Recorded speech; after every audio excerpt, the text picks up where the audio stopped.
The Apollo University, University of Leicester, 35 lakhs fees for 3-year BTech CSE UK.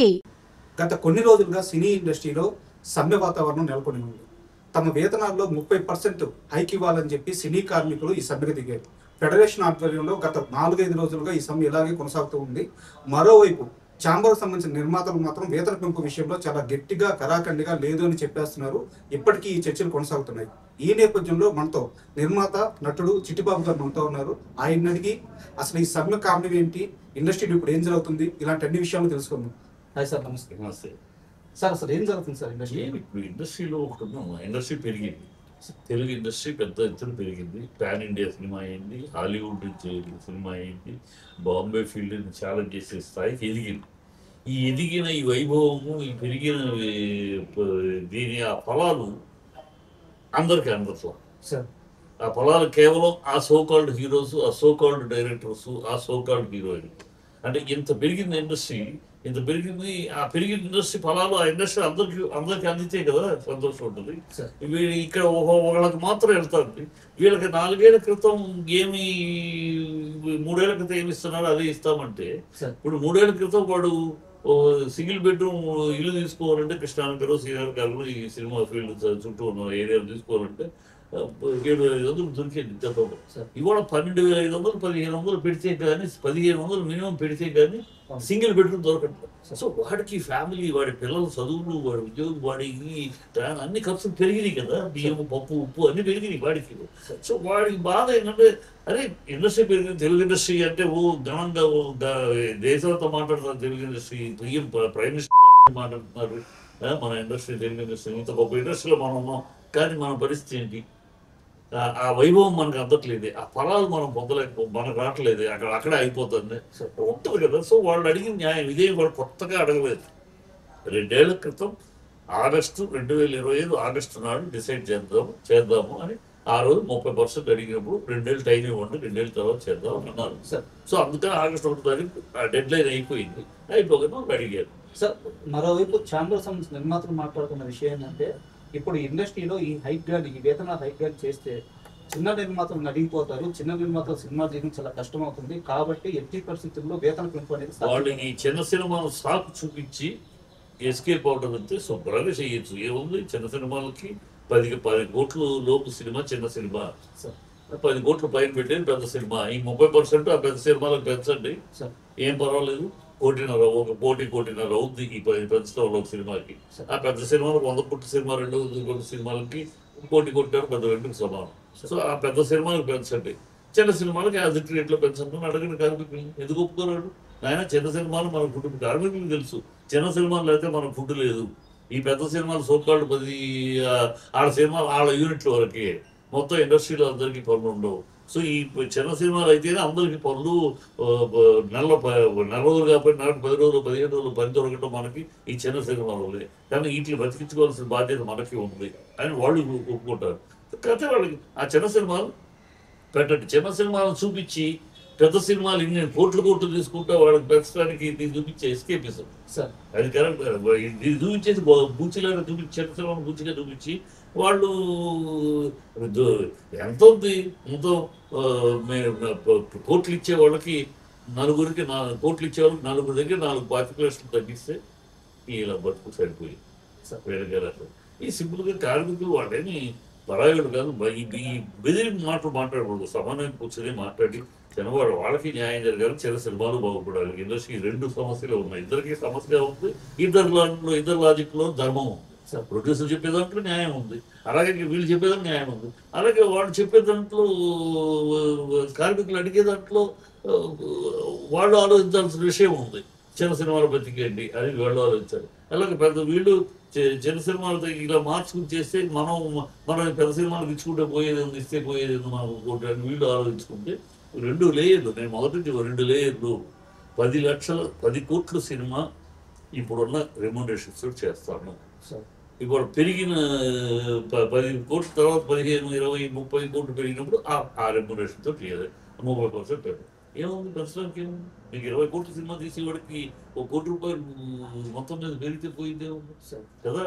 So ఈ సమయం కావాలి. ఉన్న బెదిరించడాలు, మిమ్మల్ని కాకపోతే మేము ఎవరిని తీసి ఈ తప్పుడు మాటలు తప్పకపోతే బుద్ధి జ్ఞానం లేకుండా అనాలోచితంగా రెచ్చగొట్టే మాటలు మీరు కాకపోతే మేము బయట వాళ్ళు ఎక్కడ తీసుకొస్తారు, ఎంతమంది తీసుకొస్తారు, ఎన్నిసార్లు తీసుకొస్తారు, ఊరుకుంటారు ఎక్కడ? ఈ ఇండస్ట్రీ నమ్మి ఇక్కడ ఉన్న లక్షల మంది కార్మికులు మీరు బయట వాళ్ళు తీసుకొచ్చి వాడి నెత్తి మీద కూర్చోబెట్టి ఊరుకుంటారా? తాను మీద పడతారు. అలా రెచ్చగొట్టద్దు. వాళ్ళ ఆవేశాన్ని కార్మికులు కడుపు కొడతాం, మేము ఎవరినో పెట్టి తీసుకుంటాం. నువ్వెవడు నీ శిష్టానికి గురువు అన్నప్పుడు నిన్నే తరిమి కొడతారు ఆ మాటలు అంటే. పిచ్చి వేషాలు పిచ్చి మాటలు మాట్లాడి రెచ్చగొట్టకూడదు అంటారు. సాఫ్ట్వేర్ కన్నా ఎక్కువ ఇస్తున్నాం. ఏం పిచ్చ మాటలు? తెలిసి మాట్లాడుతున్నాం, తెలియక మాట్లాడు. సాఫ్ట్వేర్ ఏసీ రూమ్లో కూర్చొని పనిచేస్తాడు, ఏసీ రూమ్లో కూర్చొని కాఫీ తాగు సమేత పనిచేస్తాడు. ఇక్కడ నా కార్మికుడు ఎండలో లైట్లు మోస్తాడు, 800 కిలోవాట్స్ లైట్లో ముందు పనిచేస్తాడు నా వాడు. మాట్లాడతాడు సాఫ్ట్వేర్ కన్నా ఎక్కువ ఇస్తున్నాను. సాఫ్ట్వేర్ కాదు నా కార్మికులు పనిచేసే శ్రమ ముందు వాళ్ళు ఎంత ఏసీ రూమ్లో కూర్చొని పనిచేసి వాళ్ళకన్నా ఎక్కువ ఇస్తున్నాం.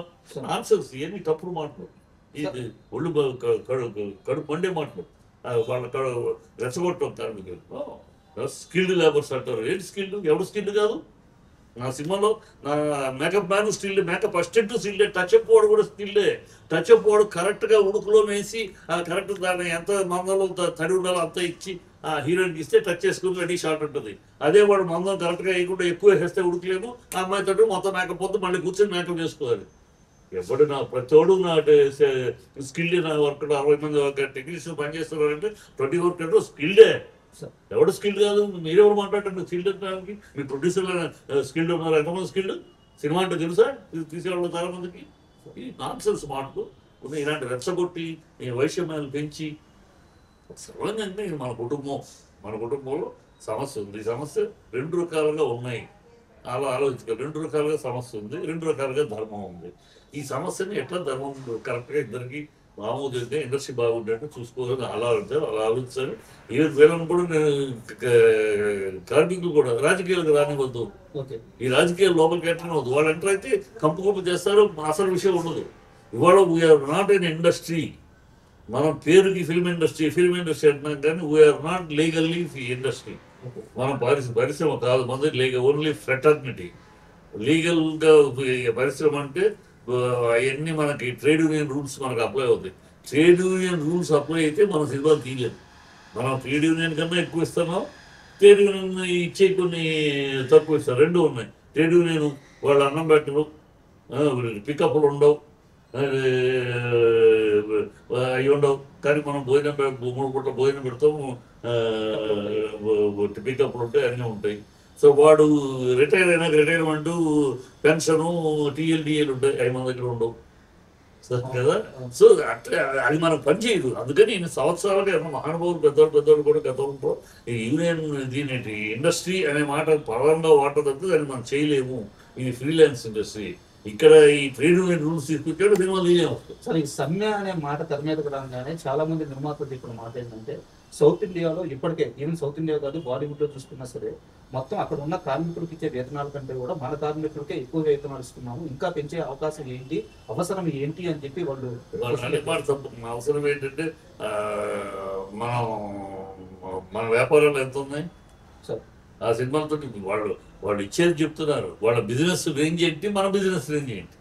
మన సినిమా బిజినెస్ మార్కెట్ ఎంత, మన మార్కెట్ ఎంత, కన్నడ మార్కెట్ ఎంత, మన మార్కెట్ ఎంత. సో మనమేమో మార్కెట్ ఇంత పెరిగింది, నేను కోట్లు 1000 కోట్లు 500 కోట్లు 10 కోట్లు అంటున్నారు. అంత ఇండస్ట్రీ పెరిగింది, అంత వ్యాపారం జరుగుతుంటే కోట్లు అనేది అన్నారు కదా. వ్యాపారం జరుగుతుంది కానీ కోట్లు పెట్టి చేస్తున్నాం. మరి మీరు కోట్లు వేస్తున్నాడు. మీరు ఆ కోట్లు పెరిగిన ఇండస్ట్రీ మీ ఒక్కరి వల్ల పెరిగిందా? ఏ ఒక్కరి వల్ల పెరిగింది ఇండస్ట్రీ? ఇండస్ట్రీ మొత్తం సమైక్యంగా కుటుంబం అంతా కష్టపడుతూ ఉంటే అలా నెట్టు పెరిగికొచ్చింది ఇండస్ట్రీ. సో మీరు నా ఒక్కడి వల్ల పెరిగిందని ఎవరు అనుకున్నా బుద్ధి తక్కువ. ఇండస్ట్రీ అలా పెరుగుతూ ఉంది. పోయి ఇవాళ మార్కెట్ డామినేట్ చేసుకుంటూ వెళ్తాం. సో అందరూ అనిపిస్తారు మన కార్మికులు మన బిడ్డలు, మన పిల్లలు మన వాళ్ళు బాగుపడాలి. వాళ్ళకు 4 రూపాయలు సంతోషంగా తినాలి కదా. పెరిగిన ఇది అభివృద్ధి పెరిగింది గొప్ప ఆహా ఓహో అన్నమంతా మేము 4 తింటాము. మేము ఆ పేరున్న హీరోలము, ఆ డైరెక్టర్లము, ఆ హీరోయిన్లు మేమే తింటాము. మేము ఈ సినిమాకి కోట్లు పెంచుకుంటూ మేము తింటాం. మీరు అక్కడే ఉండండి, ఎక్కడ పడ్డ బొమ్మలు అక్కడే ఉండండి, ఆ ఎండలో పని చేయండి, ఆ దేన్ని ఆ చింగిరి బతకండి అంటారా? ఇండస్ట్రీ పెరుగుతున్నప్పుడు అందరూ పెరగాలి. అందరూ కలిస్తే ఇండస్ట్రీ.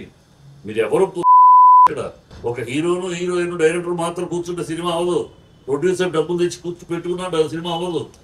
ఈ 60 మంది టెక్నీషియన్స్ పనిచేస్తేనే సినిమా అయ్యేది. సో అందరూ తోపులే ఇక్కడ. ఈ సినిమా అనే దాంట్లో మొత్తం యూనిట్లో ప్రతి కార్మికుడు తోపే. నేనే తోపు, నేను లేకపోతే ఎంత అనుకుంటే తప్పుడు మాట, బుద్ధిహీనమైన మాట.